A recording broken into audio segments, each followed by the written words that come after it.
Hello guys and dolls, I hope you're having a wonderful, magical, glorious day. This is a Friday, or happens to be a Friday. It's the weather's trying to be winter-like, but it's just cool.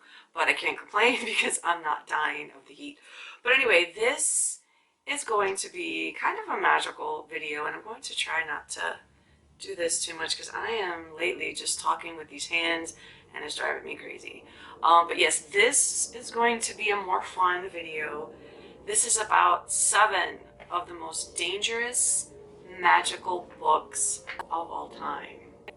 So yes, if you're ready to hear about 7 of the most dangerous magical books of all time, keep on watching. Don't forget to think about becoming a part of the sub-hub, because as always I would love to have you. I do these stories quite a bit. Some are based in truth, some just basically up to you to think about it. Don't forget to like, comment, subscribe, ring that notification bell, because lately YouTube just doesn't want to notify anyone of when I'm posting, so that will ensure what I'm posting and when I'm posting. Let us begin. Now, I am an avid reader. I love books. I love to read, and I am so curious about these books.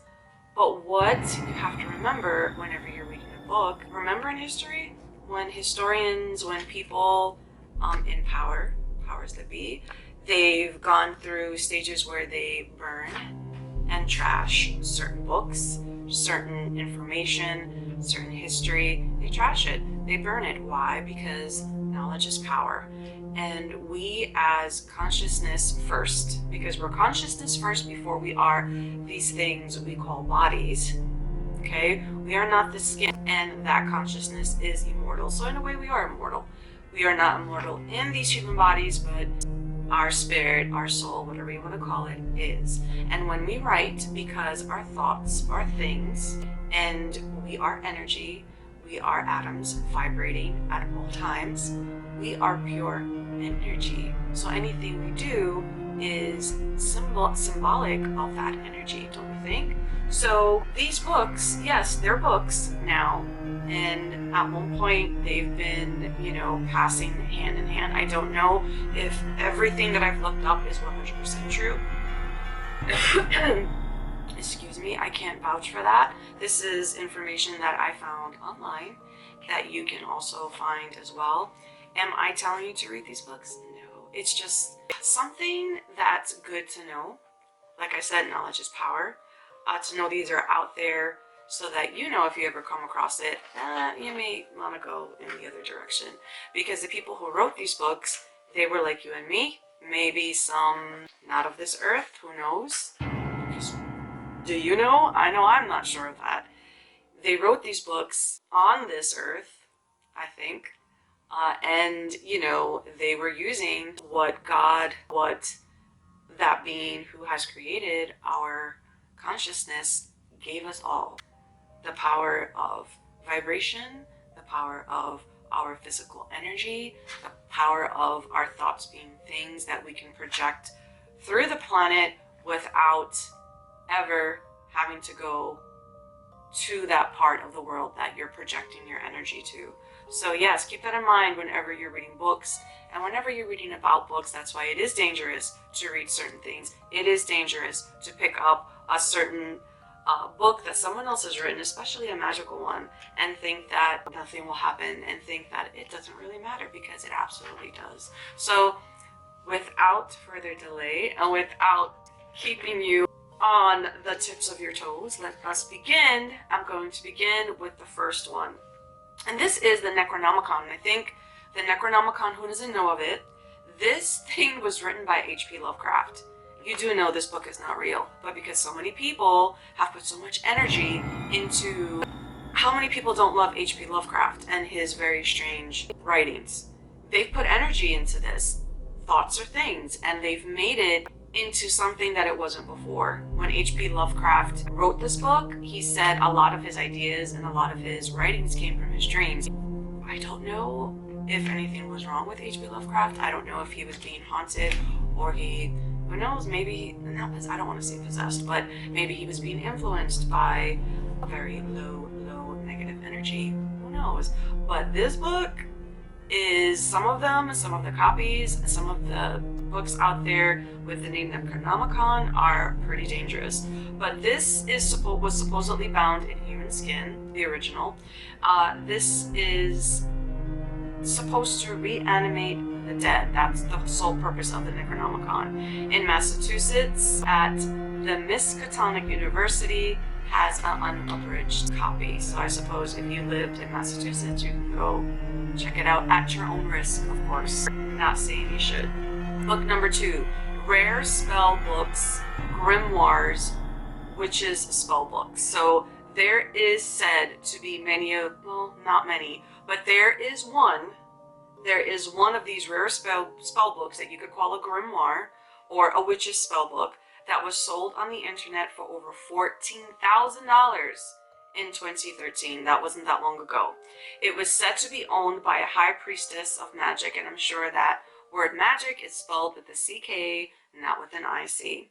It was written in code, in a special Wiccan code, when the first passage was decoded. So the first passage actually had to be decoded.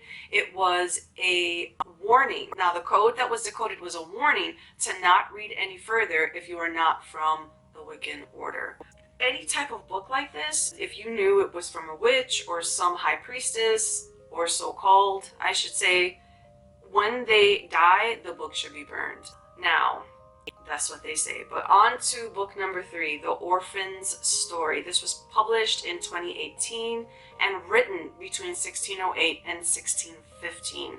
It was written by Martin de Leon y Cardenas. He was a monk who broke his sacred vows. Now, this is about a Spaniard who heads to the Spanish Empire seeking fortune. Anyone who tried to get the book finished becoming cursed. And it took 400 years to complete. When I read that, I was like, what? No one knows where this book is. Who knows who's read it?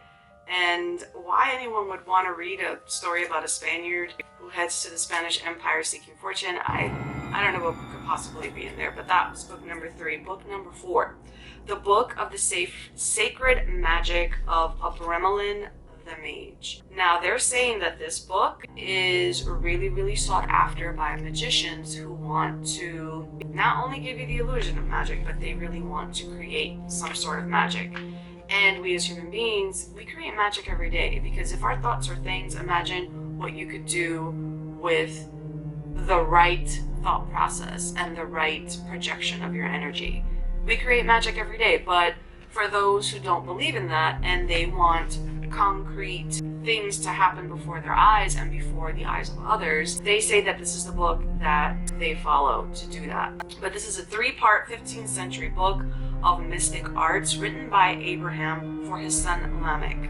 In 1900, it was translated into English. Now, Abraham believed every person had their own unique demon. Well, I guess if I believe that every person on the planet has a guardian angel, I guess if you want to believe that, I don't know though. But through this book, it teaches how to control those beings and learn how to perform supernatural feats using signals of magic words on a grid. The downside is you probably will be cursed, you will definitely be haunted, and you have an early death. So pretty much, I think this is just selling your soul, making a contract, and you're taken whenever. Alright, so let's move on to book number 5. The Codex Gigas, and this is known as the Devil's Bible from the 12th century.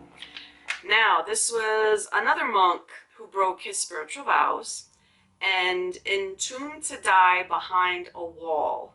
He began to write. When he saw he would not finish, he summoned a being to finish it. It's 165 pounds and it holds enormous negative energy. So this monk was, I guess, for breaking his vows, he was entombed behind a wall, and I guess he was trying to write. I don't know if it was his feelings. It was very cryptic. I couldn't find a whole lot about what he was writing, But I guess he saw whatever he was writing, he wasn't going to be able to finish it, and that's when I guess he sold his soul, and that's how the Codex Gigas became a real thing. Book number 6, The Grand Grimoire. Supposedly the most potent and deadly occult book in existence. It was written in the 16th century by a man who was thought to be possessed, because of course, best books are written by possessed people, right? Full of dark incantations. It has details how to summon, and it's locked away in the Vatican because of how deadly it is.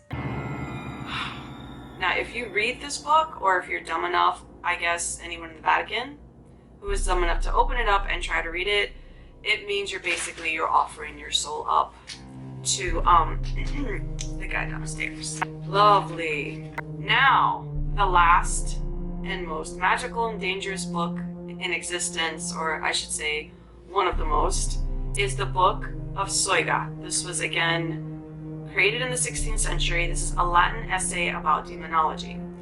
2 known copies are owned by John Dee, who devoted his life to decoding it. And if you guys are familiar with John Dee, I did do a video on the angelic language that supposedly he helped to decode and create. So that's who John Dee is. I'll try to leave that video posted to this one. So the last 36 pages could not be deciphered, and John supposedly summoned Uriel to help him.